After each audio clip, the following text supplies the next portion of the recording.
scientific notation. So this is going to be the basic tutorial on the scientific notation of how to put decimal places into scientific notation or changing from scientific notation to decimals. Do you know what the distance is from the Earth to the Sun? Well, it says on the screen it's 149.6 million kilometers. If we were to write that 149.6 million kilometers, it would be a lot. So that's like 1,496, 1, 2, 3, 4, 5 kilometers to the sun. So let's see if I did this right. 1, 2, 3, 4, 5, 6. That's a lot of kilometers. So because of these gigantic numbers, it's sometimes a lot more efficient to change it into a term called scientific notations. And if in order to do that, if I want to change this number, basically I just find the decimal place and I put it after the first number just to make it easier. Let me change my color and say 1.496 and then times 10. This times 10 is basically multiplying by 10. The key thing here is the exponent that you're going to change. So what's going to be the exponent? Because if I change the 10 with the exponent 2, then basically multiply by 100. If you change this 10, so the 10, this would be 100. If I have this to the power of 3, that would be 1,000. So remember, when you multiply by 10, 100, or 1,000, or anything like that, you're just moving the decimal in places. So here, 1.496 times 10, well, how many decimal places did I move from the end to right after the 1? So that's 1, 2, 3, 4, 5, 6, 7, 8. So because I moved 8 decimal places, my exponent is going to be 8. So let me rewrite that. 1.496 times 10 to the power of 8. That is the same as this number. They're exactly the same. This is just a lot easier to write. What about how small is an average bacteria? Well, if you look at this diagram, bacteria is right here, and it's basically between 1 micrometer to about maybe 5 micrometers. What micrometer is, it's a times, let me change color again. It's times 10 to the negative 6. That's what micro means. That's 10 to the negative 6. So if you have 2.0 times 10 to the negative 6, how small is your actual bacteria in meters? If I wanted to change that into meters, how small would that be?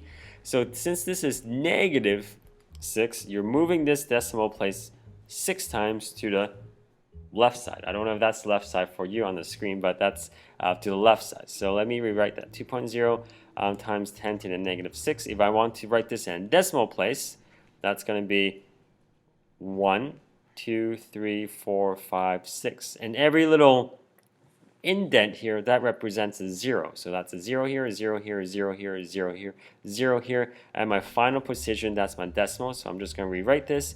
My decimal, 0, 0, 0, 0, 0, 2. And that's not micrometers anymore, but meters, because that's what that's after the conversion. And I like to put a 0 in front of my decimal. So that's your scientific notation. How do you do this? Let's check this out. So if you have given a number such as 43,000,050, you can tell that this one has, from the last video, that's 6 sig figs.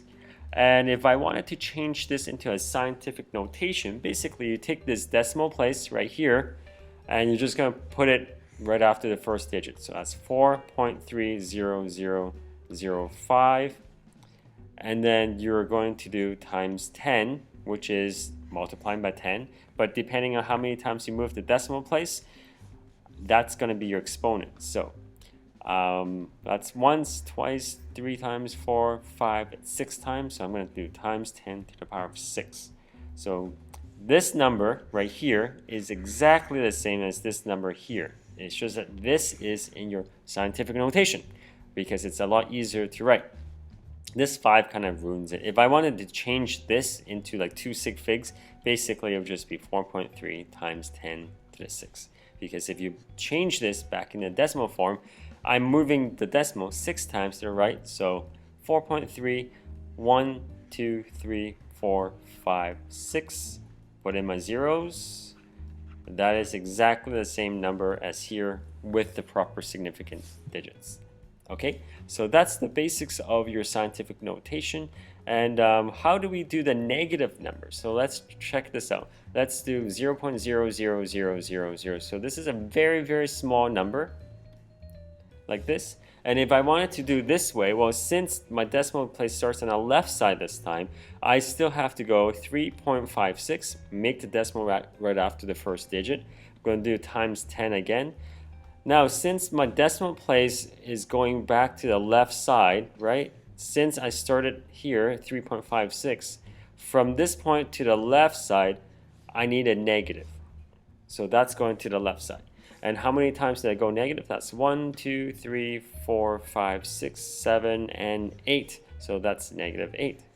So this number at the top, we converted that into scientific notation, which is exactly the same. So whenever you see this and this, they still mean the same thing. It's just that this is a shorter form of doing that. Okay, so that's your basics of scientific notation. One last thing to know is that on your calculator, a lot of people try to do this times 10 to the power of 8 when you punch it in. Your calculator actually should have a separate function to mention or just designate for times 10. So look for your calculator and look for this double E or this button EXP, because once you press EE, that basically means times 10, and then you just punch in 8 for the exponent, and that's a proper way to use your calculator for scientific notation. So hopefully this little short tutorial on scientific notation has helped you. So see you for the next one for addition and subtraction.